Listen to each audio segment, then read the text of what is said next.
Mathieu Grimpret, bonjour. Bonjour Audrey. Alors vous êtes enseignant, créateur d'Objectif Postbac, qui est un cabinet dédié au coaching scolaire. Vous êtes amené à aider les élèves dans leur méthode de travail. Il y a un exercice qui revient très souvent, et notamment en vue du baccalauréat, c'est celui de la dissertation. Alors est-ce qu'il existe une méthode, la méthode infaillible pour réussir à chaque fois une dissertation?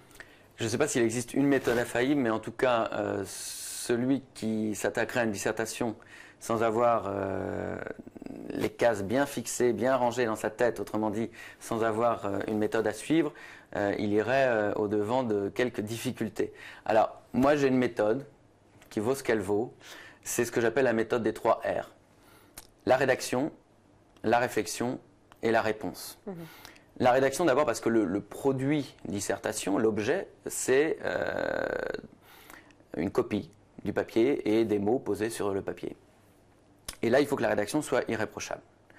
Il y a cette fameuse phrase dont l'auteur ne me revient pas, la forme, c'est le fond qui remonte à la surface.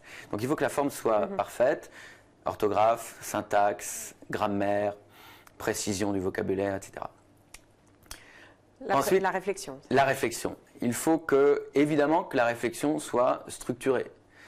Il faut qu'elle soit claire, les idées claires et distinctes, comme disait Descartes dans son discours de la méthode, justement, avec des arguments précis et des exemples qui viennent à l'appui de ces arguments. Pourquoi? Parce qu'il faut toujours justifier. Il faut justifier tout ce qu'on dit, toutes les idées que l'on veut défendre dans la dissertation, il faut les justifier avec des exemples, avec des chiffres, avec n'importe quoi en fonction de la matière. Finalement, c'est une démonstration. C'est une démonstration. Et finalement, c'est le 3e R, c'est une réponse.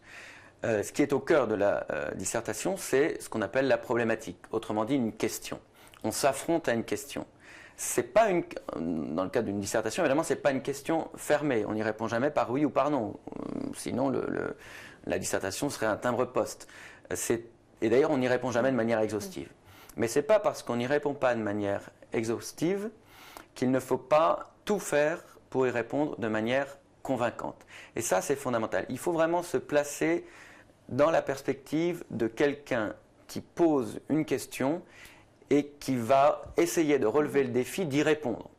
Et d'ailleurs, la structure de la dissertation, ce qu'on appelle le développement, les parties du développement, ce seront les différentes pistes qu'on explore pour répondre au mieux à la question, à la problématique. Sachant, comme je le disais, qu'on ne peut jamais tout couvrir. C'est pourquoi on explore 2-3 pistes, ce qui nous donne le plan.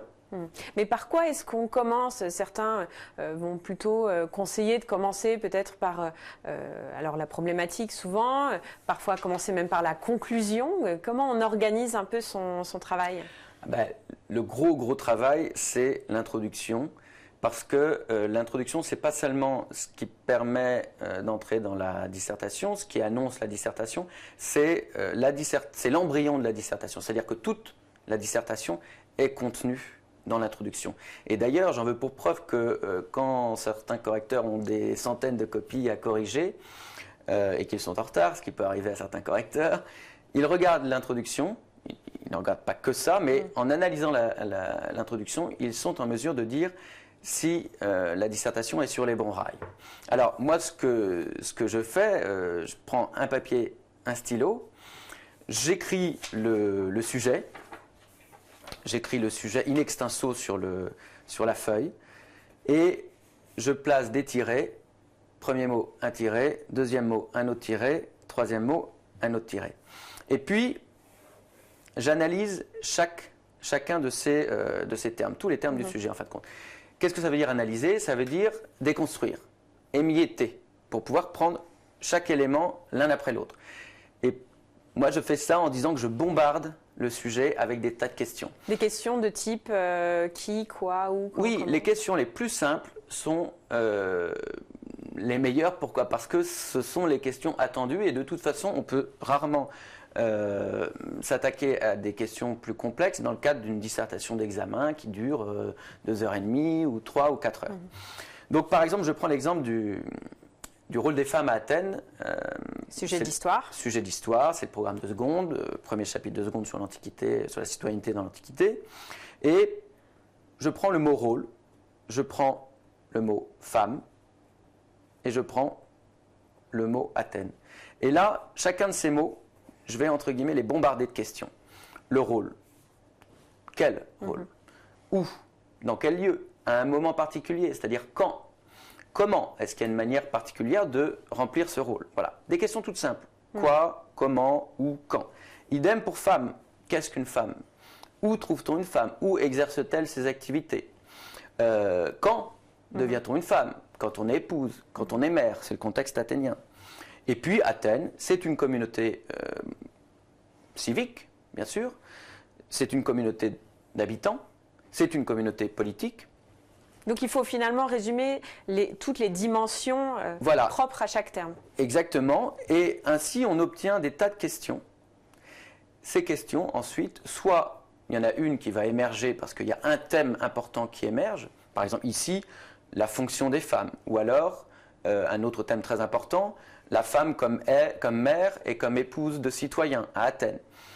Donc certains thèmes peuvent se dégager d'emblée, de manière très simple, on le repère de manière très simple, par exemple la répétition des mêmes questions sur la feuille de brouillon, ou alors on va sélectionner une de ces questions et on va en faire la problématique, sachant qu'une problématique doit quand même être le plus général possible pour pouvoir couvrir au maximum l'étendue du sujet.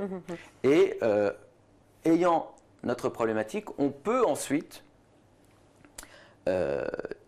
identifier des thèmes, des axes, parmi le réservoir de connaissances qu'on a, autrement dit ça exige d'avoir appris sa leçon auparavant, qui seront les grands axes, les grandes parties du plan.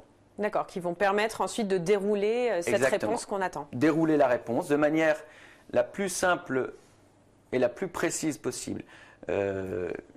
J'essaye d'avoir toujours à l'esprit, moi, le mot de Boileau, ce qui se conçoit bien s'énonce clairement et les mots pour le dire arrivent aisément. Autrement dit, ce n'est pas la peine de faire de la littérature.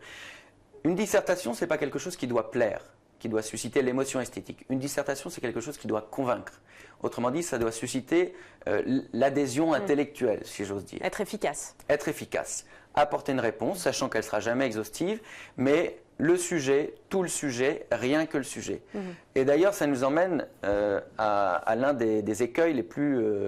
oui, c'est ce que je vais vous demander finalement. Est-ce qu'il y a des pièges un peu à éviter? Oui, il y a des pièges à éviter. Le premier piège, c'est de ne pas poser de questions.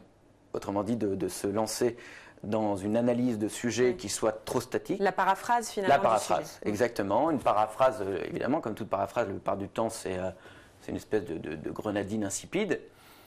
Ou, deuxième écueil, c'est de plaquer sa leçon. Alors, d'emblée, hop, tiens, j'ai le sujet, le rôle des femmes à Athènes.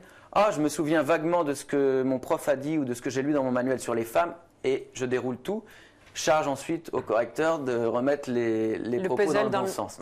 Ça, évidemment, c'est l'un des écueils principaux. La conclusion, c'est quelque chose qu'on doit soigner? Oui. Parfois, on n'a pas le temps. On n'a pas le temps. Alors, la conclusion, c'est très important parce que c'est là où on va apporter de manière formelle la réponse à la problématique qu'on a posée en introduction. Dans l'introduction, il y a 3 temps. L'analyse des termes du sujet, ce que je vous expliquais, la problématique, l'énonciation de la problématique et le plan. Dans la conclusion, on dit en général qu'il y a 2 temps. La réponse à la problématique, il faut répondre puisque finalement c'est l'objet même de l'exercice, et puis ce qu'on appelle l'ouverture. Personnellement, je pense que si vous êtes limité dans le temps, abandonnez l'ouverture. Il vaut mieux pas d'ouverture qu'une ouverture artificielle, du style l'avenir nous le dira. Évidemment que l'avenir nous le dira. Donc pour assimiler cette méthode, finalement, le meilleur moyen, c'est de s'entraîner. C'est comme la natation, hein. Si vous ne nagez pas 8 heures par jour, vous ne serez pas champion olympique. Là, c'est un peu pareil. Et je conseille à ceux qui n'ont pas forcément énormément de temps, parce que c'est mobilisateur en temps, évidemment, de vouloir s'entraîner à faire une dissertation en condition de l'examen. Je leur conseille de faire des introductions. Comme je vous l'ai dit, l'introduction, elle a un caractère embryonnaire. Autrement dit, toute la dissertation doit être contenue dans l'introduction. Et d'ailleurs, plus on sera capable de faire des introductions qui contiennent la dissertation sous forme embryonnaire, plus on saura faire la dissertation. Merci pour tous ces conseils. Merci.